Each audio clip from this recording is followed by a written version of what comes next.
Bonjour à tous et bienvenue dans notre deuxième épisode Grossesse et postpartum de notre mini-série autour de la santé des femmes. Lorsqu'elle fait partie de la vie d'une femme, la grossesse peut déclencher un tsunami émotionnel et poser beaucoup de questionnements. On parle quelquefois de dépression postpartum ou de baby blues. Mais comment l'explique-t-on ? Et quel est le lien entre les hormones ? Nous allons tenter de répondre à ces questions pour permettre de comprendre ce que peuvent vivre les femmes après l'accouchement et la grossesse. Et pour cela, je suis entourée de nos deux experts de la Casa Nana, donc un lieu de santé créé par les femmes et pour toutes les femmes sur Dijon. Donc il s'agit de Sandra Roblot, fondatrice du concept et kinésithérapeute, et d'Élodie Pinguet, diététicienne. Bonjour et merci à vous. On entend souvent dire pendant la grossesse que les hormones font les montagnes russes ou alors de bouleversements hormonaux, mais comment on peut l'expliquer ? Oui, il est important de souligner l'importance des hormones de grossesse qui jouent un rôle fondamental dans la préparation du corps à la naissance et au postpartum. Durant la grossesse, les niveaux d'hormones d'œstrogène et de progestérone vont considérablement augmenter pour maintenir la grossesse et préparer le corps à la naissance. Mais après l'accouchement, ces hormones vont chuter considérablement et il peut y avoir des fluctuations hormonales. Et ces fluctuations hormonales peuvent affecter l'humeur et amener un trouble du bien-être émotionnel. Et c'est là où on peut retrouver un baby blues ou plus sévèrement une dépression postpartum. Alors l'idée, c'est de rassurer les mamans. C'est assez fréquent et il y a des solutions pour ça. Vous parlez de baby blues, dépression postpartum, c'est pas la même chose ? Alors le baby blues, ça va être vraiment un épisode de déprime. Ça touche une majorité de femmes, environ 60%. C'est aussi caractérisé par un orage hormonal, existentiel et émotionnel. Ça va apparaître plutôt au 3e jour postpartum. Et les symptômes vont être plutôt des sauts d'humeur, de l'irritabilité, un sentiment d'épuisement. Ça peut être aussi une difficulté à répondre aux besoins de bébé et l'impression de ne jamais être à la hauteur. Après, ces symptômes, normalement, ils disparaissent spontanément au bout de quelques jours sans traitement. Par contre, si les symptômes persistent 2 à 3 semaines, là, il est temps de consulter. Ça peut être une dépression postpartum qui est plus sévère et plus longue. Et la dépression postpartum, qu'est-ce que c'est ? Là, elle peut arriver déjà tout au long de la première année de vie de bébé. Ça va toucher 15 à 20% des jeunes mamans. Ce trouble va associer une tristesse intense et inexpliquée, une labilité émotionnelle, des troubles du sommeil, des croyances négatives associées à un sentiment de culpabilité. Ça peut être une dépréciation des compétences maternelles, voire des idées suicidaires, et une perte d'intérêt pour le nourrisson. Ce qui doit alerter, c'est l'intensité et la sévérité des symptômes. Et il faut faire attention aussi aux formes atypiques comme la maman qui peut se cacher derrière des phrases comme « j'ai tout pour être heureuse ». Là, il faut faire attention. Il est très important de diagnostiquer la dépression postpartum car le risque suicidaire est élevé. Il faut savoir que le suicide est la 2e cause de mortalité liée au postpartum. Donc là, on va assister sur une prise en charge pluridisciplinaire pour la maman et pour le bébé. C'est vrai que les jeunes mamans comprennent mal en fait ce mal-être et culpabilisent de le ressentir. Ça peut s'expliquer en partie par ces changements hormonaux, mais globalement, quelles sont les hormones qui vont être impliquées dans la grossesse ? Effectivement, il y a plusieurs hormones qui vont avoir un rôle dans la grossesse, dans le maintien de la grossesse et dans le développement du fœtus. On va retrouver les œstrogènes, et notamment l'œstradiol, qui va être sécrété par les ovaires et par le placenta pendant la grossesse. Ils vont vraiment être responsables de nombreux changements physiologiques. Par exemple, le développement des seins, la vascularisation de la paroi utérine et le développement du fœtus et de l'utérus. On va également retrouver la progestérone. La progestérone, elle est sécrétée par le corps jaune des ovaires et elle va vraiment avoir un rôle dans le maintien de la grossesse en évitant la contraction de la paroi utérine qui peut parfois être malheureusement responsable de fausses couches. Donc lors de l'accouchement, il y a une chute brutale de ces 2 hormones avec l'expulsion du placenta qui peut effectivement entraîner tout ce que Sandra nous a parlé sur les bouleversements émotionnels. En parallèle, il y a d'autres hormones qui rentrent également dans le maintien de la grossesse, sur l'accouchement et dans le postpartum. On va retrouver par exemple l'HCG. L'HCG, c'est l'hormone qui va permettre de stimuler la synthèse de la progestérone, qui est souvent utilisée comme indicateur dans les tests de grossesse. On va avoir la relaxine qui va favoriser l'accouchement, l'ocytocine qui est l'hormone de l'attachement, les endorphines qui vont atténuer les douleurs et la prolactine qui va permettre la lactation. Donc par exemple, le fait d'avoir des seins un peu plus sensibles ou une intolérance à certaines odeurs ou une libido changeante par exemple, ça peut être des signes annonciateurs d'un début de grossesse. Donc vous venez de nous dire que certaines hormones chutaient brutalement après l'accouchement. l'accouchement, c'est le cas donc des œstrogènes et de la progestérone, mais quelles sont du coup les conséquences en fait sur l'organisme? Alors, il faut savoir que déjà, cette chute hormonale brutale survient quelques heures après l'accouchement. Cette fluctuation hormonale peut effectivement influencer le bien-être émotionnel et donc entraîner, comme Sandra nous l'a dit, une dépression postpartum ou un baby blues. Il faut savoir que les œstrogènes peuvent synthétiser de la sérotonine. La sérotonine, c'est le neurotransmetteur de la sérénité et du bien-être. Donc cette chute d'œstrogène va diminuer du coup notre synthèse de sérotonine et ça peut entraîner une fatigue, une irritabilité, une dépression, une anxiété. Et la progestérone va accentuer ce mal-être. Il ne faut pas oublier également que toute cette chute hormonale, elle est associée aussi à tous nos symptômes un peu postpartum, c'est-à-dire la fatigue post-accouchement ou les douleurs périnéales, les lésions parfois que l'on peut avoir. Et la chute de la progestérone peut également accentuer ce mal-être. Cette chute hormonale, elle arrive également en même temps que tous les petits désagréments post-partum, type les lésions périnéales, la montée de lait, les douleurs vaginales et parfois les contractions qui arrivent encore en post-partum. La prolactine, quand une femme allaite, va également accentuer et maintenir cette chute hormonale. Merci Elodie. Si je comprends bien, le baby blues ou la dépression du postpartum s'explique donc par cette chute hormonale, donc d'un point de vue biologique. Mais toutes les femmes, les jeunes mamans en fait ne vivent pas l'accouchement, le postpartum de la même manière. Donc comment ces changements peuvent s'expliquer autrement que biologiquement? Oui, il y a des facteurs environnementaux qui peuvent déterminer comment on va vivre la suite de l'accouchement. Il peut y avoir des facteurs psychologiques ou psychiatriques, c'est-à-dire des antécédents familiaux psychologiques. Ça peut être aussi de l'anxiété, la dépression pendant la grossesse ou des événements négatifs liés à la grossesse. Il peut y avoir aussi un deuil périnatal. Il peut y avoir des antécédents de dépression, des antécédents de dépression postpartum d'avant-grossesse, enfin de grossesse précédente, et des troubles de l'humeur. Ce qu'on peut expliquer aussi, ça peut être des facteurs socio-économiques avec des conflits conjugaux, de l'isolement social ou de la précarité sociale. Il peut y avoir aussi des antécédents obstétricaux comme la mort in utero, malformation fétale, interruption de grossesse ou accouchement prématuré, etc. Alors bien entendu, chaque femme et chaque naissance sont différentes. Il y a des femmes qui vont très très bien vivre cette période et d'autres qui vont vraiment vivre un ascenseur émotionnel. Oui, donc on comprend mieux pourquoi certaines femmes peuvent avoir des difficultés après l'accouchement. Mais est-ce qu'il existe des moyens pour prévenir cela? Oui, déjà, il y a l'importance de la sensibilisation pour tout ce qui concerne le prénatal. Il y a la préparation à la naissance et à l'accouchement réalisée par la sage-femme qui va, elle, être importante dans l'explication de tous ces bouleversements physiques et psychologiques pour le couple. Je pense que cette préparation à l'accouchement, elle est très importante pour le couple pour parler vraiment de tout ce qui se passe au niveau des phases de la grossesse, au niveau de l'accouchement, la gestion de la douleur, mais aussi de l'après, de l'organisation du couple, qui va changer la couche, qui va donner le biberon, où est-ce qu'il y a un allaitement, qui va se lever la nuit, enfin voilà, d'avoir vraiment un plan d'organisation à discuter entre la sage-femme et le couple. Et en tant que kinésithérapeute, je vais être complémentaire de cette préparation à l'accouchement, mais plutôt en termes physiques. C'est-à-dire que je vais déjà recevoir les patientes pour les soulager sur des douleurs de maux de dos, douleurs ligamentaires.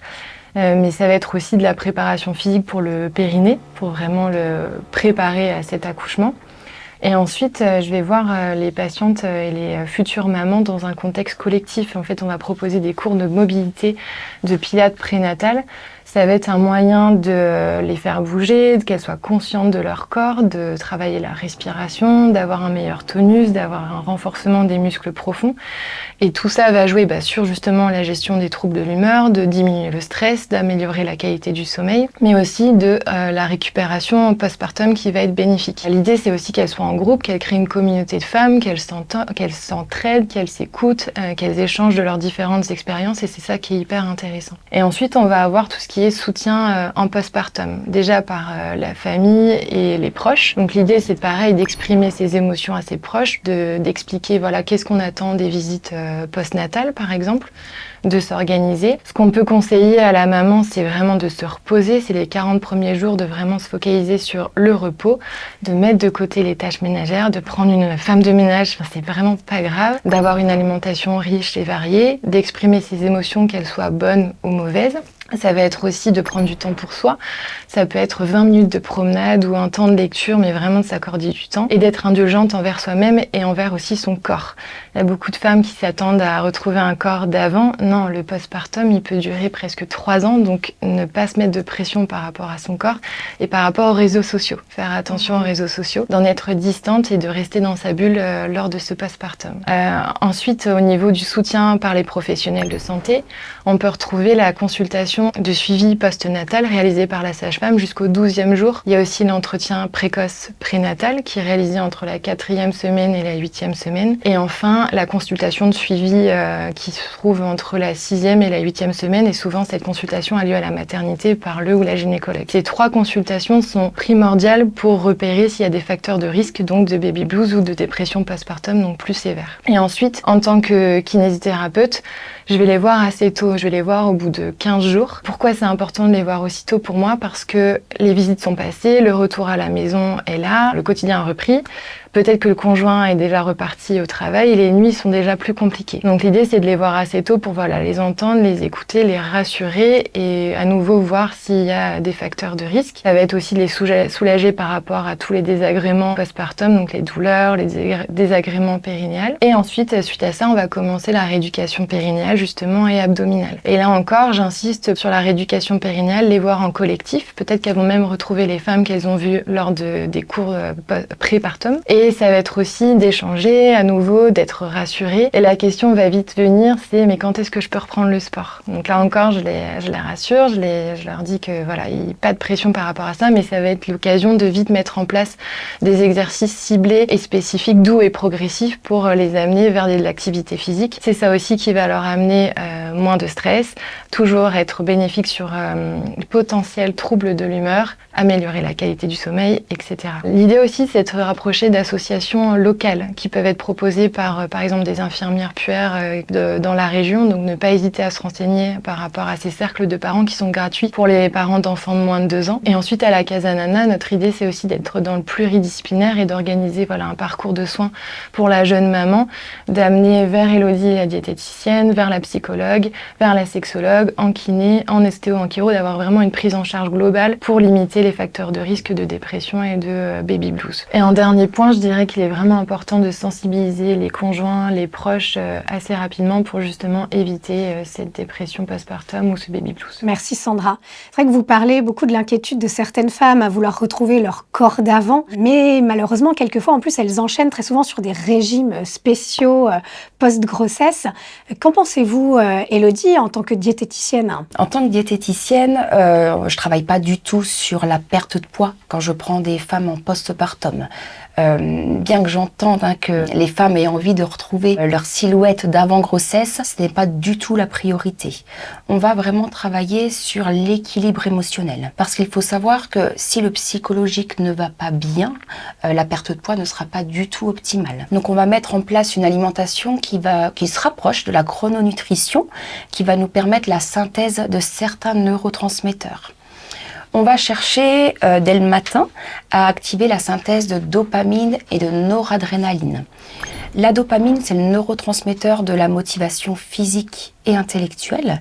Elle va nous permettre d'avoir envie de nous lever le matin, d'avoir envie de mener notre journée et de ne pas la subir. Et la noradrénaline, c'est le neurotransmetteur plutôt de la récompense, mais qui va jouer sur la fertilité, sur la libido, sur le métabolisme, sur l'appétit et sur le métabolisme en général. La dopamine et la noradrénaline sont synthétisées grâce à un acide aminé essentiel qu'on retrouve dans les aliments, qui est la tyrosine. La tyrosine, on la retrouve dans la viande, le poisson, les œufs, dans les produits laitiers, dans certaines légumineuses, lentilles, haricots rouges, haricots blancs, dans les oléagineux, amandes, noix et noisettes, et dans certains fruits et légumes. Donc il sera très important, quand une femme en postpartum sent une certaine fragilité, de mettre en place un petit déjeuner plutôt salé, donc avec des aliments qui contiennent de la tyrosine, pour permettre de soutenir la synthèse de dopamine et de noradrénaline. Ensuite, on va chercher à synthétiser de la sérotonine et du GABA, qui sont également deux neurotransmetteurs très importants dans l'équilibre émotionnel. La sérotonine, c'est le neurotransmetteur du bien-être et de la sérénité,